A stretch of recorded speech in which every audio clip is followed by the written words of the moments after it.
नमस्कार साथियों, आप सभी का आपके YouTube चैनल सनातन धारा में बहुत बहुत स्वागत है।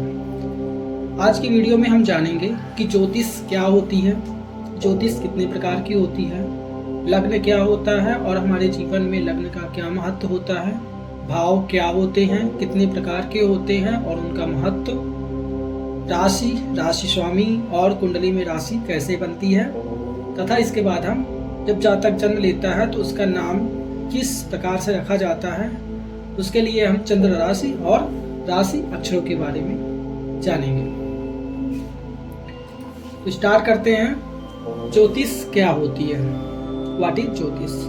तो यदि हम ज्योतिष का संधि विच्छेद करते हैं तो हम पाते हैं कि ज्योतिष ज्योति प्लस ईश दो शब्दों से बना हुआ है, जहाँ पर ज्योति का अर्थ होता है प्रकाश, ज्ञान, रोशनी और ईश का मतलब होता है मालिक, स्वामी, अधिपति या भगवान। यदि हम दोनों को मिलाकर के चलते हैं तो इसका मतलब होता है भगवान का प्रकाश या भगवान का ज्ञान इत्यादि। ज्योतिष कई चीजों को देख करके की जाती है, जिसमें राशियां 12 राशि होती हैं, नवग्रह होते हैं, भाव 12 होते हैं, नक्षत्र 27 और दशा पीरियड जैसे नवमांस इत्यादि दशा को हम देखते हैं, विषोत्तरी दशा इत्यादि। अब ज्योतिष के मुख्य प्रकार। ज्योतिष हमारे जीवन में कई प्रकार से होती है। ज्योतिष के कई शाखाएं होती हैं, जिसमें से मुख्य शाखाएं होती हैं साधारण व्यक्तिगत ज्योतिष, जिसमें पर्सनल एस्ट्रोलॉजी की जाती है, जिसमें पर्टिकुलर व्यक्ति के बारे में जानकारी ली जाती है, उसके जन्म आधार के जन्म और date of birth, time, place के आधार पर। मुहूर्त ज्योतिष जो होती है गृह प्रवेश, यात्रा, व्यवसाय, ग्रह के निर्माण के लिए डेट और टाइम तय करने के लिए इसका यूज किया जाता है। फिर आता है सिद्धांत एस्ट्रोलॉजी, इसके लिए खगोलीय गणना के लिए किया जाता है।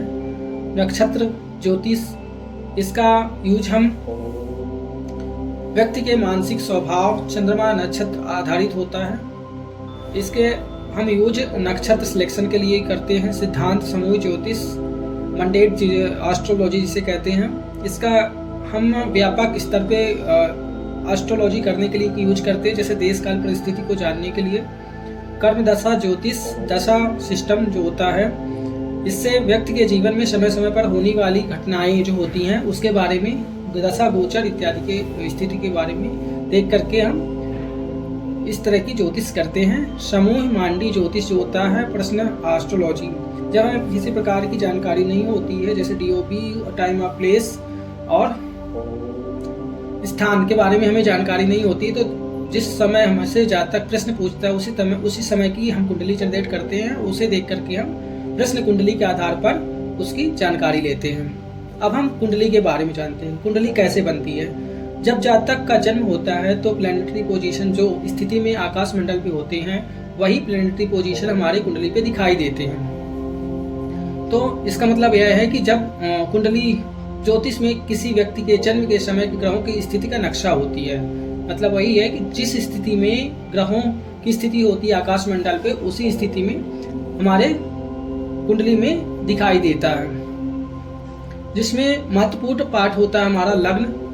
लग्न जो होता है वह हमारे ओवरऑल व्यक्तित्व, हमारे जीवन, हमारे रूप, स्वभाव इत्यादि के बारे में दिखाता है। हमें सक्सेस कितनी प्राप्त होती है, ये सब चीजें हम लग्न को देख करके जान सकते हैं।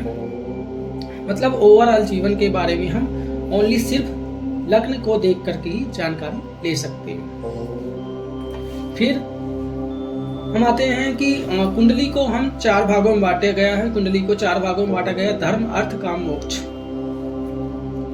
यहाँ पर 12 भाव माने गए हैं।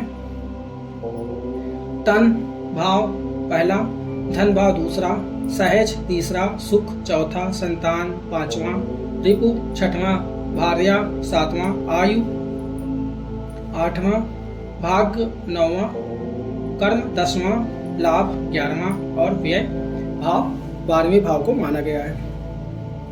कुंडली में ये भाव फिक्स होते हैं, यानी कि पहला भाव हमेशा तन भाव ही माना जाएगा जो कि खुद को दिखाता है, दूसरा भाव धन ही माना जाएगा, तीसरा सहेज माना जाएगा, छोटे भाई बहनों का ही माना जाएगा, पराक्रम का ही माना जाएगा। ये फिक्स होते हैं, ये मूवमेंट नहीं करते हैं, ये कुंडली में फिक्स ही माने जाते हैं। जब हमें पर्टिकुलर चीज़ को देखना होता है तो उस भाव को हम देखते हैं। जैसे हमें भाग्य को देखना है तो 9th हाउस को ही हम देखें कुंडली में, चाहे बस किसी की भी कुंडली क्यों ना हो, यह फिक्स होते हैं भाव।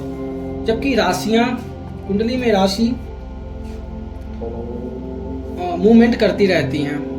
तो भाव 12 भाव होते हैं, जैसा कि हम पहले भी प्रीवियस वीडियोज में हम विस्तार पूर्वक समझ चुके हैं। यहाँ पर हम थोड़ी संक्षेप में जानते हैं कि हम किन किन भावों से क्या क्या देख सकते हैं जो कि हमारे फिक्स होते हैं। तो प्रथम भाव से हम शरीर, अपना स्वभाव, रंग रूप, हमारी कितनी तरक्की होगी, हमारा नेचर क्या होगा इत्यादि। दूसरे भाव से हम धन, वाड़ी, कुटुंब, पिता, परिवार और हमारा जो स्थायी धन होता है, हमारा सेविंग होता है, उसके बारे में जानते हैं। तीसरा भाव जो होता है हमारा कम्युनिकेशन, पराक्रम, साहस इत्यादि का होता है। चौथा जो होता है हमारी माता का होता है, सुख शांति का होता है, हमारी लिक्विडिटी का होता है, राइटिंग स्किल्स का होता है। पंचम भाव जो होता है पुत्र भाव कहलाता है, जो हमारी शिक्षा, संतान, प्रेम संबंध इत्यादि को दिखाता है। हमारी हायर एजुकेशन, इंटेलिजेंस को भी दिखाता है, टेक्निकल स्किल्स को भी हम पंचम हाउस से ही देखते हैं। यह हमारे प्रारब्ध का भाव भी आना गया है, मतलब पूर्व जन्म का भी भाव माना गया है, पास्ट लाइफ का भी भाव माना गया है। छठवां भाव जो होता है हमारे रोग, शत्रु, ऋण इत्यादि को देखा जाता है, जहाँ से हम लोन इत्यादि को भी देखते हैं। सातवां भाव जो होता है हमारा जीवन साथी, प्रेम संबंध, विवाह इत्यादि जो होते हैं, साझेदारी, पार्टनरशिप इत्यादि को हम सातवें भाव से देखते हैं। अष्टम भाव जो होता है हमारा सीक्रेट का होता है, आयु, दुर्घटना, भय, परिवर्तन जो होती है अचानक, उसके बारे में हम 8th हाउस से ही देखते हैं।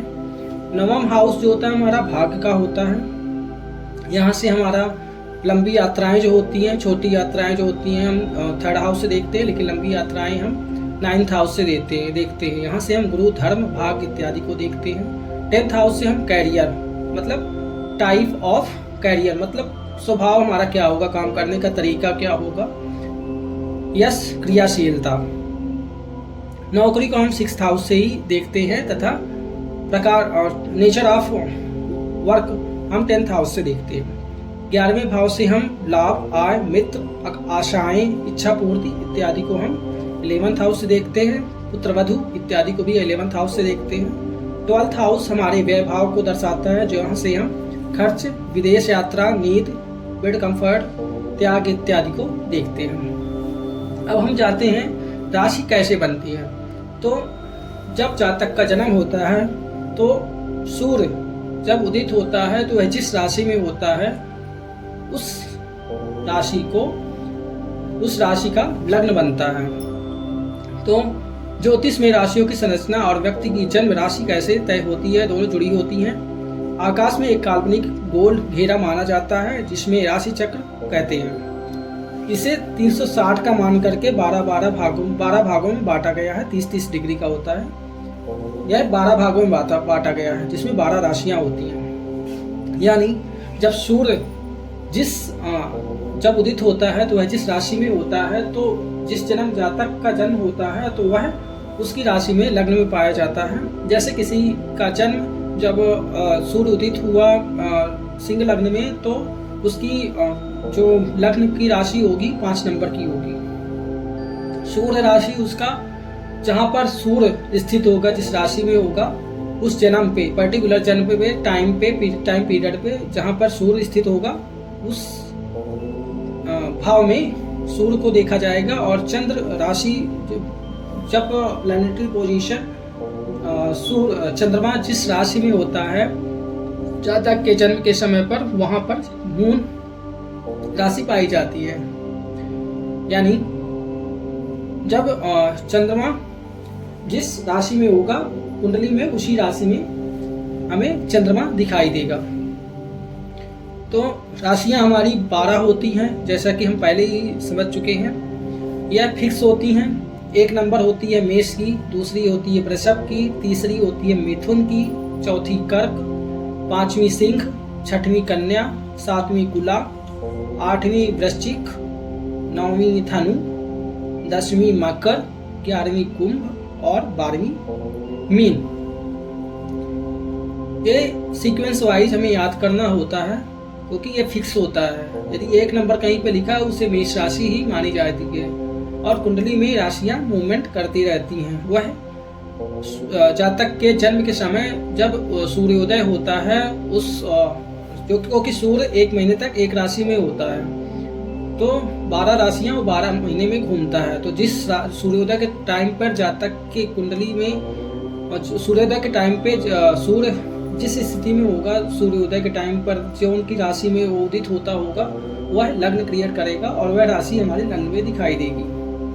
और लग्न के बाद हम एंटी क्लॉकवाइज देखते हैं। जैसे किसी के राशि में किसी का जन्म हुआ सिंह राशि में, तो उसके लग्न में 5 नंबर दिखाई देगा, दूसरे भाव में हमें 6वां दिखाई देगा, तीसरे में हमें 7वां, चौथे में हमें 8वां। इस तरह हम एंटी क्लॉकवाइज चलते रहेंगे आगे तक। अब आती है चंद्र राशि। जन्म के समय चंद्रमा जिस राशि में होता है उसे चंद्र राशि या चंद्र कुंडली कहते हैं। इसे कभी कभी राशि भी कहा जाता है, लेकिन ज्योतिष में सटीक नाम चंद्र राशि माना गया है। अब जातक जब जन्म लेता है तो उसका नाम रखा जाता है। तो जन्म के समय की जो राशि होती है उसे चंद्र राशि कहा गया है, क्योंकि चंद्रमा की राशि जिस राशि पे होता है चंद्रमा, उसके नाम पर उसकी राशि के पहले अक्षर पर जातक का नाम रखा जाता है। तो चंद्रमा जिस राशि पे होगा वह जन्म की राशि कहलाती है। अब जैसे यदि किसी जातक का जन्म मेष राशि में हुआ, मेष राशि में चंद्रमा है, तो उसके अक्षर हैं चू, चे, चो, ला, ली, लू, ले, लो, आ इत्यादि। इस तरह वृष में ई, उ, ए, ओ, वा, वी, उ, वे, वो। इस तरह जेमिनी मिथुन में, कर्क में, सिंह में, कन्या में, तुला, वृश्चिक, धनु, मकर, कुंभ और मीन में ये अक्षर जो दिए गए इनके आधार पर नाम रखा जाता है। जिस राशि पे चंद्रमा स्थित होता है जातक के जन्म के समय पे कुंडली पे जिस राशि पे चंद्रमा होता है उसके आधार पर जन्म राशि तय होती है। अब हर ग्रह की 2-2 राशियां होती हैं। जैसे मंगल की 1 और 8, शुक्र की 2 और 7, बुध की 3 और 6, चंद्र की 4, सूर्य की 5, गुरु की 9 और 12, शनि की 10 और 11। यहाँ पर 11th राशि जो होती है मिक्स होती है शनि और केतु की, और 8th राशि जो होती है वृश्चिक वह मिक्स होती है मंगल और राहु का। अब हम जानते हैं कि राशि और राशि स्वामी कौन कौन से होते हैं। तो राशि और राशि स्वामी के बारे में देखते हैं। तो मेष का स्वामी होता है मंगल, वृषभ का स्वामी होता है शुक्र, मिथुन का स्वामी होता है बुध, कर्क का स्वामी होता है चंद्रमा, सिंह का स्वामी होता है सूर्य, कन्या का स्वामी होता है अगेन बुध, तुला का स्वामी होता है अगेन शुक्र, वृश्चिक का स्वामी होता है अगेन मंगल, धनु का स्वामी होता है गुरु, मकर का स्वामी होता है शनि, कुंभ का राशि होता है शनि और मीन के भी स्वामी होते हैं गुरुदेव बृहस्पति। मकर और वृश्चिक के मिक्स राशियां होती हैं, जो कि मिथुन वृश्चिक जो होती है मंगल और राहु को दिखाती है, और कुंभ जो होता है नेचर वह शनि और केतु को दिखाता है। तो ये रहे बेसिक। आज की क्लास को यहीं पर संपन्न किया जाता है। आप सभी का आपके YouTube चैनल सनातन धारा में बहुत बहुत धन्यवाद।